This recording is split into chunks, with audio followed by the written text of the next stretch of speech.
Okay, I'm back with a part two. I just couldn't let it go quite yet. So basically, most of what the order is about getting you ready to fight those beings.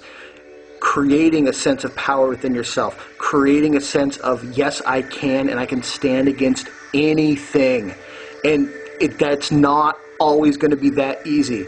But the more you can believe it, the more you see yourself in your mind's eye being that type of person, the more you will become it, because the astral world contains all possibility, and it's sort of like a rough draft of reality. It hasn't hit the final edit yet. So you can change things. If you don't like your life right now, think of your story, think of your life as a story. If you don't like what has been written about you so far, change the fucking story.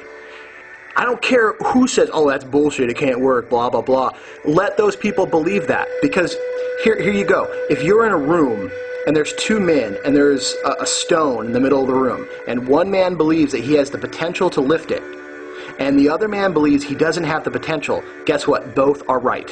And if you believe you have the potential to lift it, guess what? You will. You can. Maybe not yet, but one day you will. And that day, when you do it, it will be worth everything that you went through to get there. So if you don't like your life right now, change the story. Will people notice it? Yes. Will there be people who doubt you and try to pull you back into the reality that they know? Yes. But guess what? Sometimes you have to say, fuck them. And that's one of the traps that Christianity uses. You're like, oh, well, you're becoming a better person. You're not humble. You're not this. You're blah, blah, blah. And you know what? They want you in a state of fear and in a state of weakness, because that makes you dependent on them. You know, I don't need Jesus.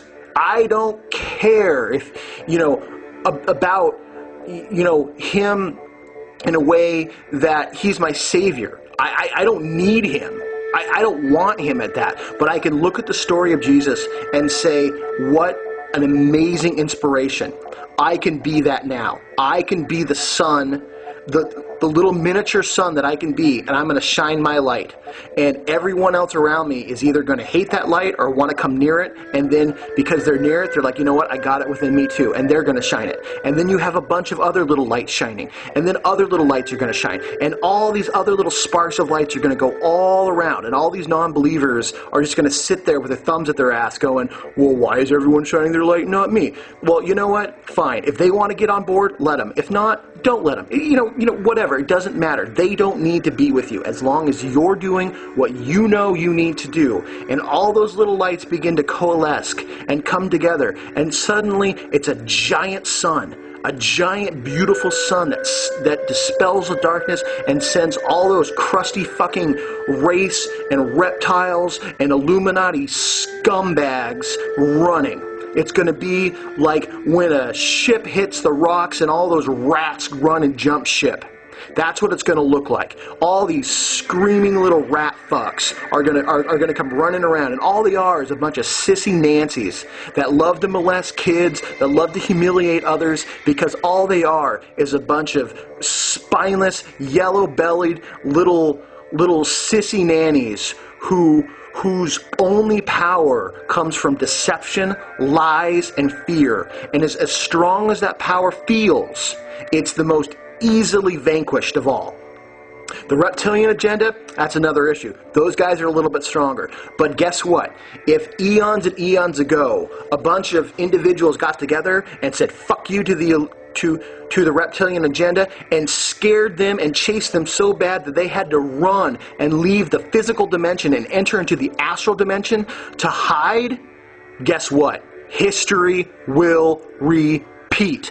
Let me say that again. History will repeat. These crusty, scaly, snaky bastards. You've got no power here anymore, and people are waking up to you, and people are seeing themselves as the great dragon slayers of the past who kicked the shit out of you, who went down with iron swords and shields with the love of great entities in their hearts, and they came down into your slippery, shit-filled tunnels, and they took the big blade and they just stuck it right into you like a she-bitch coyote. They bled you out like a stuck pig. Guess what, motherfuckers? That's what's going to happen, because because there's a lot of people here going, I'm going to wake up, I'm going to see myself as St. George, I'm going to see myself as a dragon slayer, and guess what? A dragon slayer slays dragons.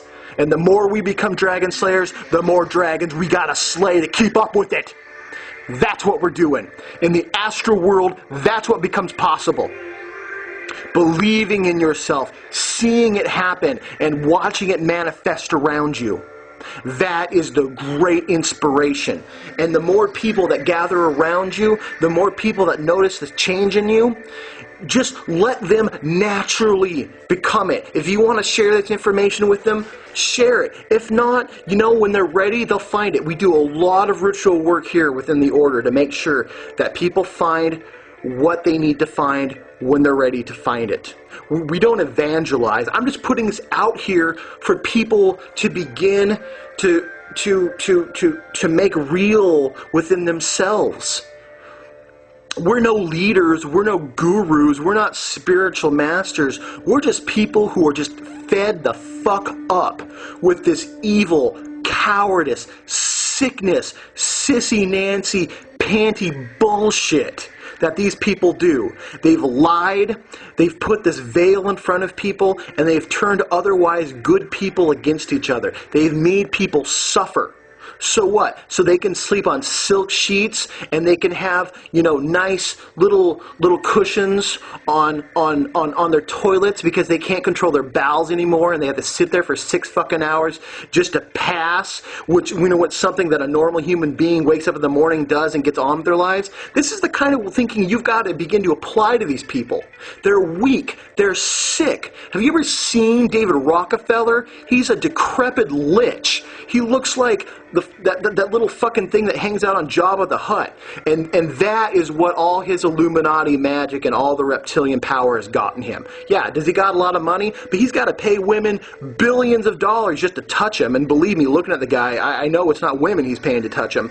I mean, this is how sick these people are. And I'm not bashing on homosexuals. We've got 2 members who are homosexuals who are the most badass guys I've ever met, and they will take on anyone for what's right. And so I'm not bashing on homosexuals. I'm bashing on the sick, little, disgusting homo perverts who target children who are all members of the Illuminati, because that's what they do. They have these guys have sex with kids, and they've got power to blackmail, and they use that fear and that humiliation for their dark, disgusting ritual. And the reptilians sit back and they laugh. They love it, because now they can get us to harm our own kids. Guess what? They own those crusty old men so hard that I don't even know how to explain it. So, getting back to the astral world, because I can rant, trust me.